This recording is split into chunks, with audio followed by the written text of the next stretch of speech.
Hello dear students, welcome in ASC starter. Dear student, अब आपका ना हिंदी का एग्जाम है और ये मॉर्निंग का ना लास्ट ईयर का पेपर है 2023-24 का। ठीक है, तो इस पेपर को देखकर आप आइडिया ले सकते हो, प्रैक्टिस कर सकते हो। मैं आपको इसको समझा रहा हूँ और ये आपके काफी काम आएगा। और जो जो लेटर या जो निबंध आ सकते हैं वो भी इस वीडियो में हम डिस्कस कर लेंगे। ठीक है, देखिए सबसे पहले आपके एग्जाम में ना पैसेज आएगी और आप 7वीं क्लास के हो तो छठी की किताब में से पैसेज देंगे। और ये नहीं कि आपको छठी क्लास के चैप्टर पढ़ने हैं, नहीं, आपको इसको पढ़ के इसके आंसर देने हैं। तो सबसे पहले पैसेज क्या है? श्यामा दोनों हाथों से स्टूल पकड़े हुए थी, स्टूल की चारों टांगे बराबर न होने के कारण जिस तरफ ज्यादा दबाव पाता था जरा सा हिल जाता था। ठीक है, और मतलब ना स्टूल बराबर नहीं था, बैलेंस नहीं था। उस वक्त केशव को कितनी तकलीफ उठानी पड़ती थी यह उसी का दिल जानता था। दोनों हाथों से कार्निस पकड़ लेता और श्यामा को दबी आवाज से डांटता, अच्छी तरह से पकड़ वरना उतरकर बहुत मारूंगा। क्योंकि तेज बोल नहीं सकते थे, छुपके से वो काम कर रहे थे। देखो, पढ़ने के बाद फिर आपको इनके आंसर देने हैं। कार्निस को दोनों हाथों से कौन पकड़ लेता? कौन पकड़ लेता? कार्निस को किसने पकड़ रखा था? केशव ने। ठीक है, देखो दोनों हाथों से कानिस पकड़ लेता और श्यामा को दबी आवाज से डांटता। लिखा है ना? तो आपको ध्यान से पढ़ के करना है, एग्जाम में आएगा तो क्वेश्चन नंबर 1 डालेंगे। ठीक है, फर्स्ट लिखेंगे और क्या आंसर है, जैसे खा है तो खा लिख के फिर केशव लिख देंगे। अगर आप इतना भी लिख के आओगे, नहीं लिखोगे तब भी आपको मार्क्स पूरे मिलेंगे। ठीक है, लेकिन पूरा लिख दो, कोई दिक्कत नहीं है। फिर ये नेक्स्ट है, केशव को तकलीफ क्यों उठानी पड़ती? स्टूल के हिलने के कारण। ठीक है, क्योंकि स्टूल और हिल रहा था ना, तो कॉर्निस के पकड़ने के कारण, बाबूजी के डर और श्यामा को डांट, इनमें से कोई भी रीजन नहीं है। तो क्या है? स्टूल के हिलने के कारण, क्योंकि यहाँ पे लिखा हुआ है कि श्यामा दोनों हाथों से स्टूल पकड़े हुए थी, स्टूल की चारों टांगे बराबर न होने के कारण जिस तरफ ज्यादा दबाव पाता था जरा तो हिल जाता था। उस वक्त केशव को कितनी तकलीफ उठानी पड़ती थी। लिखा है, नहीं लिखा? आराम से पढ़ के करना, तभी आप आराम से कर पाओगे, नहीं तो बड़ी दिक्कत हो जाएगी। फिर उसके बाद ये हमारी जो है नेक्स्ट काव्यांश से रिलेटेड ये कविता लिखी है। वह चिड़िया जो चोंच मारकर दूध भरे जुंडी के दाने, यहाँ जुड़ी लिखा है खाली। ठीक है, रुचि से रस से खा लेती है वह छोटी संतोषी चिड़िया, नीले पंखों वाली में हूं, मुझे अन्न से बहुत प्यार है। ये मैं आएगा, थोड़ा सा मिसप्रिंटिंग वगैरह, कोई बात नहीं, हम जो है आंसर करेंगे। चिड़िया का स्वभाव कैसा है बताओ? ये लिखा संतोषी है, चाहे जैसा मर्जी मिल रहा है उसी में गुजारा कर लेगी। ठीक है ना? तो यहाँ पर क्या आएगा? संतोषी। तो आप वही क्वेश्चन नंबर 2 डाल के इस तरीके से लिखते जाएंगे, मैं एग्जाम्पल के तौर पे लिख रहा था। बताओ अगला, चिड़िया रुचि से रस से क्या खा लेती है? देखो, रुचि से रस से खा लेती है वह छोटी संतोषी चिड़िया, दूध भरे जुंडी के दाने। ठीक है, तो यहाँ पर क्या आएगा? तो यहाँ पर अन्न के दाने खा रही है। ठीक है, समझ में आ गई? क्योंकि उसमें ये लिखा मुझे अन्न से बहुत प्यार है, लिखा नहीं लिखा? तो नीचे पढ़ के आप और से पता लगा सकते हो। फिर नेक्स्ट ये आपका जो है ना ग्रामर से रिलेटेड है। पेड़ पर नीला मोर बैठा है। देखो, अब यहाँ पर विशेषण है तो आप ये समझ लो, आपको विशेषण की बहुत अच्छे से तैयारी करनी है। आप विशेषण के सारे भेद अच्छे से कर लो, बहुत डिटेल में पढ़ लो, गुणवाचक सारनामी जो भी है सारा अच्छे से पढ़ लो, क्योंकि बहुत डीपली पूछ सकते हैं एग्जाम में।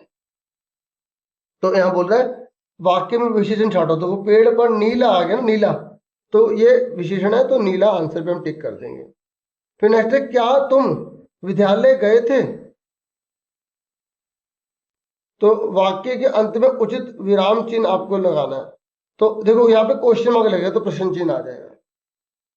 ठीक है, फिर ये कह रहे छत पर कोई है, तो आपको वाक्य में सर्वनाम पता लगाना, तो कोई आ गया। देखो अब यहाँ पर आपने देखा यहाँ पर विराम चिन्ह, तो सारे चिन्ह वाले जितने भी है सारे अच्छे से कर लो, जो भी चिन्ह होते हैं कि कहाँ पर कोमा लगता है, कहाँ पे इस तरीके से जो विस्मयादि बोधक लगते हैं, और कहाँ पर जो है इस तरीके से पूर्ण विराम लगता है, कहाँ पे अर्ध विराम लगता है, सारे कर लो, सबके नाम याद कर लो, क्योंकि एग्जाम में घुमा के पूछ लेगा आपसे। सुन रहे थे मेरी बात? और फिर यहाँ पे सर्वनाम लिखे तो सर्वनाम के सारे भेद डिटेल में कर लो अगर आपको फुल मार्क्स लाने हैं तो। ठीक है, तो सर्वनाम में यहाँ बोला कोई आ गया। फिर ये कह रहा है कवि शब्द का स्त्रीलिंग। अब देखो यहाँ स्त्रीलिंग लिखे ना, तो आप पुल्लिंग स्त्रीलिंग अच्छे से कर लो। जैसे सबसे मेन होते हैं, जैसे कवि का क्या होता है, कवयित्री होता है, कवयित्री। ठीक है, अब जैसे सम्राट का क्या होता है, सम्राट का होता है सम्राज्ञी। तो ये मेन सारे कर लो। ठीक है, तो क्योंकि जो मुश्किल मुश्किल होता है, पंडित का क्या होता है, ठीक है, पंडिताइन होता है। विद्वान का क्या होता है, विदुषी होता है। जो टफ टफ है ना वो अच्छे से कर लो। तो यहाँ पे कवि का क्या होगा, कवयित्री होगा। कवयित्री हो जाता है, देखो कवयित्री नहीं होता, एक ही मात्रा हट जाती है। फिर आपकी बुक में से ये पैसेज है, मुरली वाला हर्ष गदगद हो उठा, मतलब खुश हो गया। सबको देंगे भैया।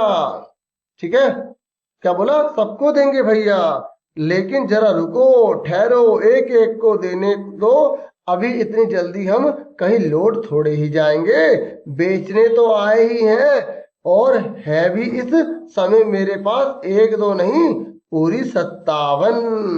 हाँ बाबूजी, क्या पूछा था आपने, कितने में दी? दी तो वैसे 3-3 पैसे के हिसाब से है, पर आपको 2-2 पैसे में ही दे दूंगा। हर्ष से कौन भर उठा? देखो मुरली वाला हर्ष गदगद हो उठा, हर्ष से कौन मतलब खुशी से कौन उठा, गदगद, मुरली वाला। तो इसका आंसर क्या है, गा। फिर ये कह रहा है मुरली वाले के पास कुल कितनी मुरलियां हैं, ये देखो ये लिखा 57। तो आप अगर बिल्कुल ईमानदार से पढ़ते हो तो आप बहुत अच्छा स्कोर कर लोगे। बाबूजी ने मुरली वाले से क्या पूछा, क्या पूछा बाबूजी से मुरली वाले, सॉरी, बाबूजी ने मुरली वाले से क्या पूछा? देखो ये लिखा ना, बाबूजी क्या पूछा था आपने, कितने में दी? तो उसने पूछा कितने की है, तो मूल्य का दाम पूछा। ठीक है ना। फिर ये कह रहा नेक्स्ट, मूल्य वाला सभी को मूल्य कितने पैसे के हिसाब से देता था? 3 पैसे के हिसाब से। अभी हमने पढ़ लिया, ऊपर देख लिया, दोबारा क्या देखना है, ये देखो वैसे तो 3-3 पैसे के हिसाब से, लेकिन आपके 2-2 ले लूंगा पैसे, है ना। ठीक है, फिर उसके बाद यहाँ पे लिखे निम्नलिखित काव्यांश को पढ़कर बहुविकल्पी प्रश्नों के सर्वाधिक उपयुक्त विकल्प चुनकर आपको लिखना है। तो आपको फिर ये कविता पढ़नी है। ऐसे थे अरमान की उड़ते, नीले नभ की सीमा पाने, लाल किरण सी चोच खोल चुगते तारक अनार के दाने, होती सीमाहीन क्षितिज से इन पंखों की होड़ा होड़ी, या तो क्षितिज मिलन बन जाता, या तनती सांसों की डोरी। ये कह रहा है नीले नभ की सीमा कौन पाना चाहता है? देखो ये लिखा ना, लाल किरण सी चोंच खोल चुगते तारक अनार के दाने, होती सीमाहीन क्षितिज से इन पंखों की होड़ा होड़ी। वो कौन जा रहा, पक्षी जा रहे हैं ना। तो आंसर क्या देगा, पंछी। ठीक है, पक्षी का पर्यायवाची शब्द है पंछी। फिर नेक्स्ट है तारक अनार के दाने का क्या अर्थ है? तो वो तारों की बात हो रही है, तारों की, तारे रूपी अनार के दाने। तो इसका आंसर क्या आ गया, सेकंड आ गया। ठीक है, इसका आंसर क्या आ गया, तारे रूपी अनार के दाने। ठीक है, ये हमारा आंसर आ जाएगा। ठीक है, तो मैं इसमें ऐसे कर दूंगा, नहीं तो फिर और रह जाएगा ना मोबाइल में ना। ठीक है, फिर नेक्स्ट है हमारा, इधर उपयुक्त पंक्तियों में पंछियों की क्या इच्छा है? बताओ, क्षितिज से मिलने की, पेड़ पर बैठने की, पंछियों की देखभाल करने की, पिंजरे में रहकर आराम करने की। तो इसका आंसर है का। ठीक है, समझ में आ गया आपको, ये आंसर है इसका। फिर नेक्स्ट कह रहे हैं, ये कह रहे क्षितिज को कैसा बताया गया है? सीमाहीन, उसकी कोई बाउंड्री नहीं है। देखो ये लिखा, सीमाहीन क्षितिज से, सब आपको पैसेज में मिलेगा। ठीक है, प्रैक्टिस करने के लिए अच्छा है। फिर उसके बाद नेक्स्ट है, रोहिणी को मुरली वाले के स्वर से किसका स्मरण याद आ गया? तो उसका आगे खिलौने वाले। पापा खो गए, पापा में वर्णित घटनाएं किस समय घटित हुई होंगी? तो ये कब की घटना है, किस समय घटित हुई थी? तो देखो यहाँ पर ये पापा खो गए पाठ में वर्णित जो कथा है वो किस समय की है, रात के समय की है। और जो अब आप हिंदी का पाठ पढ़ते हो ना, तो एक तो आपको पूरा पाठ अच्छे से पढ़ना चाहिए। तो देखो यहाँ पे लिखा रात का समय था, शुरू में लिखा हुआ है, लिखा है नहीं लिखा? तो आप एक एक लाइन पढ़ेंगे तभी आप अच्छा ले स्कोर कर पाएंगे। और ये सारे अच्छे से याद कर लो, कौन कौन पात्र थे, एमसीक्यू में पूछ सकते हैं आपसे। ठीक है। फिर नेक्स्ट है पंछियों के पंख कैसे हैं, कैसे पंख, छोटे छोटे है ना, ठीक है। फिर कठपुतली किससे मुक्त होना चाहती है, बताओ, बंधन से होना चाहती है ना, इस तरीके से। अब देखो द्वंद्व समास का उदाहरण देना है, द्वंद्व समास का। देखो द्वंद्व समास, देखो समास आना तो आपके कोर्स में द्वंद्व वाला आ रहा है, तो द्वंद्व में आप बता दो कि माता पिता, ठीक है, चाचा चाची, माता पिता, तो जिसमें और लग जाता है फिर लिख देना माता और पिता, ठीक है, इस तरीके से आप लिख देना माता और पिता। ऐसे चाचा चाची ऐसे लिख सकते हो। फिर ये कह रहा है मुझे विद्यालय जाना, वाक्य में लिखेंगे सर्वनाम शब्द में मुझे का भेद बताना, मुझे, तो मुझे जैसे कौन सा सर्वनाम का भेद है, देखो सर्वनाम के ना 6 भेद होते हैं, ठीक है। जैसे कौन कौन से होते हैं, पुरुषवाचक सर्वनाम होता है, निश्चयवाचक होता है, अनिश्चयवाचक होता है, प्रश्नवाचक, संबंधवाचक, निजवाचक। तो ये मुझे जो है ना, ये आएगा पुरुषवाचक में आएगा, कहां पर आएगा, पुरुषवाचक सर्वनाम में आएगा, ठीक है। तो आप यहाँ पे क्या लिख दोगे, पुरुषवाचक सर्वनाम लिख दो। तो आपको सर्वनाम के भेद सारे अच्छे से करने, डिटेल में करने, डीपली करने हैं, पूरे भेद अच्छे से कर लो कि कौन किस में आएगा, निजवाचक में क्या क्या आता है, इस तरीके से, ठीक है। स्वयं हो गया, खुद हो गया, इस तरीके से निजवाचक में आते हैं, मैं खुद जाता हूं, इस तरीके से। संबंधवाचक में जैसा बोगे वैसा पाओगे, जैसे आ जाता है, संबंधवाचक में बात कर रहा हूँ। प्रसंगवाचक में क्या, कौन, कौन सा। अनिश्चयवाचक में कोई, कुछ, इस तरीके से आते हैं, ठीक है। निश्चयवाचक में वह, वे, ये निश्चयवाचक में आते हैं, ठीक है। और पुरुषवाचक में मैं, मेरा, हम, मुझे, हमारा, तुम्हारा, तेरा, तुझे, उसका, उसे, इस तरीके से आ जाता है, ठीक है।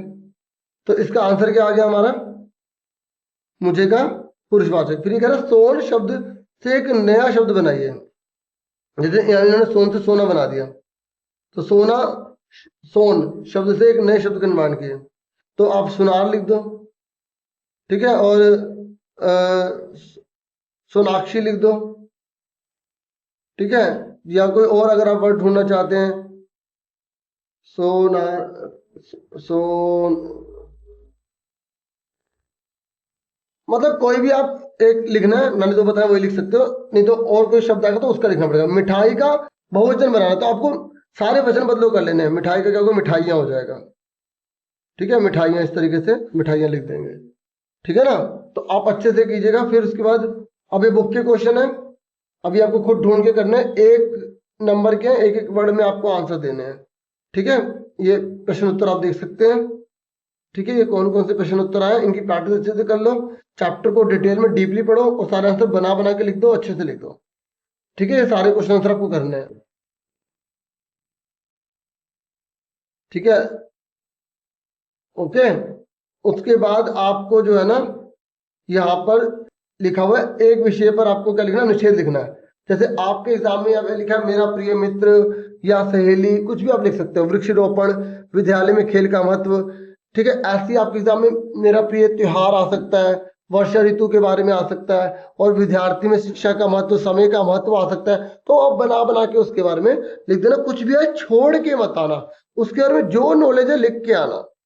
फिर आपको एक पत्र करना होगा, ठीक है। जैसे पत्र का पैटर्न जैसे है ना, अवकाश के लिए, ये खेलकूद, कोई भी आपको पत्र देखना है तो आप पत्र लिखो, एएससी स्टार्टर लिखो, चाहे उसमें 9वीं लिखा 10वीं लिखो, आपको उसमें पैटर्न मिल जाएगा।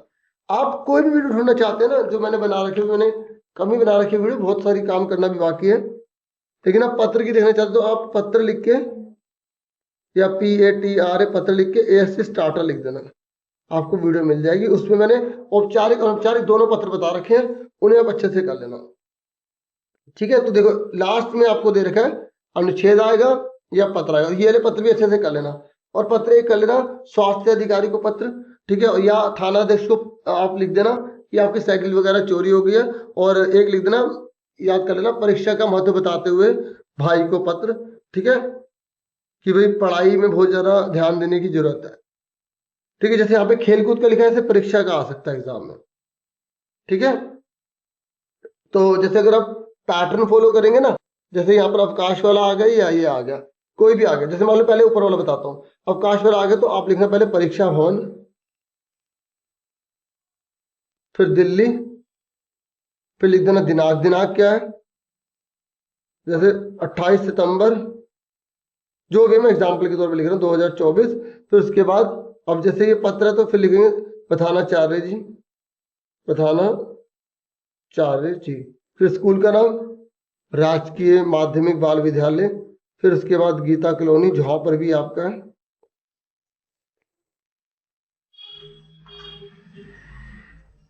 उसके बाद फिर लिखेंगे दिल्ली।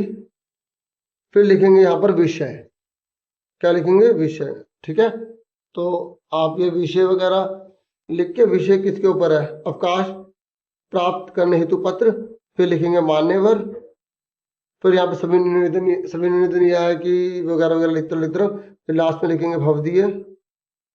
फिर यहाँ पे नाम, और यहाँ पे नाम लिख के बस हो जाएगा पूरा। ठीक है, परीक्षा भवन लिख देना अगर आपको अपना एड्रेस नहीं लिखना तो, इस तरीके से करना होता है। ठीक है, और यहाँ पर जैसे इसने बोला है कि खेलकूद का महत्व बताते हुए ये अनौपचारिक कहलाता है। ठीक है, और अपनी छोटी बहन को लिखना है, तो यहाँ पर सबसे पहले परीक्षा भवन लिख दो। ठीक है, दिल्ली। ठीक है, फिर उसके बाद यहाँ डेट डाल दो, डेट क्या है 28 सितंबर 2024। फिर लिखो प्रिय, यहाँ पे प्रिय मित्र, प्रिय बहन रानी, जो भी बहन का नाम है।